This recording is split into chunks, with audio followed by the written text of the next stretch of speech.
Does your current Borderlands 3 game perform something like this or maybe even worse? Would you rather have it run like this or even better? Then you've come to the right place, because that's what I'm going to help you with today. Borderlands 3 is in my opinion an almost perfect release. I loved everything about playing the game so far except one thing: the performance of the game itself. It has various performance issues and the optimization is relatively poor across all platforms apparently. However, at least on PC we have a decent amount of options to actually fix that if you know how to. Unfortunately, we didn't really get a guide to do that, and you have to dig relatively deep to find all the different ways to improve the performance of the game, and you also have to do a bit of testing. And today I want to talk about the fixes that have been found so far to greatly increase your game's performance, as well as get rid of some very annoying issues like the aim down sights lag that many people have.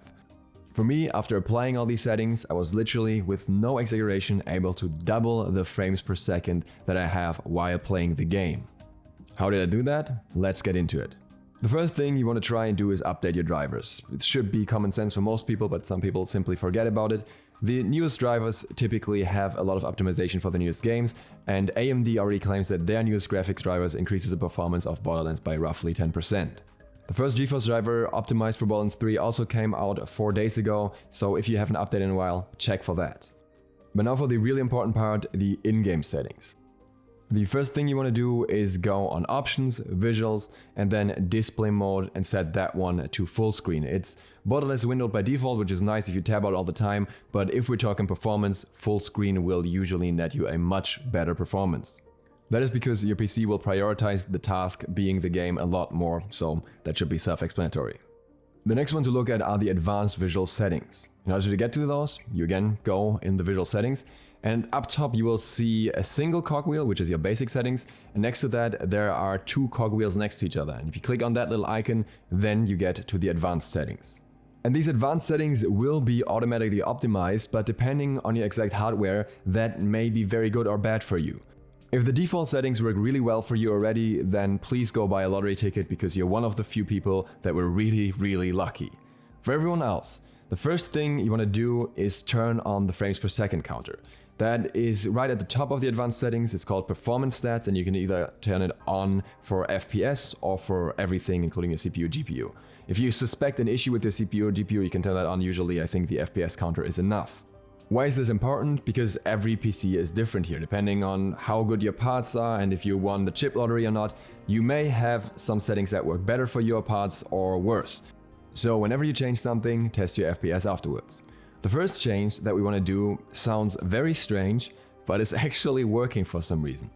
In the Advanced tab, look what all your settings are currently on, remember those, and then set the overall quality to very low. But don't leave everything else on very low, instead set everything else back to the settings it was on before. So if you're playing on Ultra, you just set everything back to Ultra, just the overall quality has to be on very low.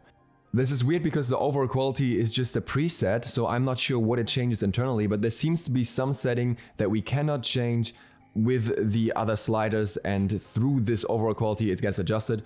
I honestly can't tell a visual difference in game. You can see my gameplay in the background. This is with the overall quality set to very low and everything else is relatively high, and apparently it changes something, but it looks very much fine to me, so don't worry about your game looking horrible afterwards. I'm certain a fix for that will be released in the future, and then you can set the quality to high again if you're worried about that. The other setting that primarily targets the lag when aiming out sights, but also overall seems to increase the performance quite a fair bit, is texture streaming. Texture streaming is usually set to whatever quality you set overall. I would recommend setting it to low. This completely gets rid of the aiming down sights lag when you're sniping or something, so I would keep that for now. I don't really notice much of a difference with this visually either. Before we get into the other settings you can use to improve the game, a quick reminder that if you're enjoying the video so far, feel free to click the sub button for more Borderlands 3 content. The next setting is a bit more fickle because it doesn't work equally well for everyone. For me it was a 20 to 30 frames per second increase through changing the setting, so I will definitely point it out here, but you have to test this one to know if it works for your PC or not. You can change the setting from DirectX 11 to DirectX 12, also under the advanced settings. As you can see from the frame counters of these benchmarks here, for me it was a hefty FPS increase in any area. For other people, this is not necessarily the case. For some people, the game doesn't even work properly when you turn it on. Something that is worth noting regarding DirectX 12 either way is that your loading time into the game will be longer. Apparently the first time you load it in, it will be even longer because you change the settings and it has to adjust something internally. But even after that, you may have a longer loading time into the game. For me, it's not drastic. For me, it's like a minute or so. For others, they've said they've had upwards of 5 minutes. Of course, if that's the case for you, you might not want to go with these settings. The in-game loading times, however, are unaffected.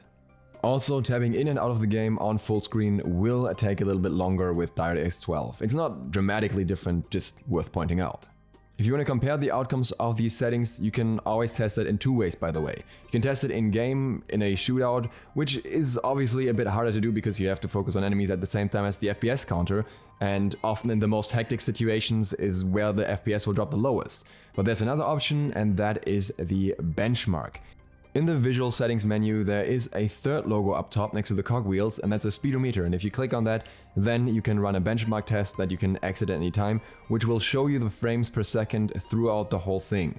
They are honestly a bit higher on average than they should be compared to actually playing the game, as evident by my recordings, but they will give you a pretty good perception of if the settings you applied actually made your FPS better or worse. This especially helps if you want to stream and record the game as well. For example, for me the default settings were way too high to use the recording software at the same time, so I had to lower everything a little bit here and there. But there are more ways to optimize the game which are not in the visual settings. If you go in the options and then you go to network and social, you can turn off social notifications. Apparently these cause a decent amount of lag, and turning them off also means you don't get annoying notifications from your friends all the time, so yeah, do that. Also, if you're just planning to play on your own, you can set the group privacy to local. That will increase your performance even further, even though it's obviously only possible as long as you're just playing on your own. If you're still experiencing lag after that, you can go even further and actually disable the internet connectivity for Borderlands 3 completely, but I wouldn't recommend that unless you absolutely see no other way, and if you want to do that, just Google it. It's a bit more of a complex process because you have to block certain exe files and stuff, so not really advised unless you have no other choice. There's one issue that I have yet to address, and that is the stuttering and skipping in co-op mode. Unfortunately, there is no fix for that so far. No one has found anything that would really solve that, so I can't give you any solution here. I'm still struggling with it from time to time as well. The only workaround I have is hosting the game. The host will not lag, and it's only the other players who will lag, so maybe if you switch around the host between you and your friends, it might increase your performance depending on who has the better internet connection. If you want to copy my exact settings, you can do that here. I'm just showing them real quick. I set basically everything to high except texture streaming after setting the overall settings to low. And the only things that I didn't set to high are the ones that you have normally turned off on low settings, being ambient occlusion, volumetric fog, and screen space reflection. I'm probably going to increase these settings in the future once the game is more optimized. And last but not least, what's causing all these issues and why was it never mentioned by reviewers? Apparently, the software that is used in Borderlands 3 to prevent it from being hacked, from being cracked, from being pirated is Denuvo, and apparently Denuvo had a lot of issues with causing lower performance in games in the past, so far that even game developers have called them out for that. The version that was sent to reviewers didn't have this, so they didn't really have a way of knowing. I just wish that everyone take an example from Witcher 3 from the start and don't implement anti-piracy software in the first place. But that's a whole different conversation. We're done with optimization. Again, if you want to see more Borderlands content, I have an Amara and a Zane skill tree breakdown coming out soon, a very short summarized one. And of course more content in the future, so feel free to hit the sub button and maybe the bell, it really helps me out. Other than that, see you for the next Smite video later today or the next Borderlands video tomorrow. Duke Sloth, out.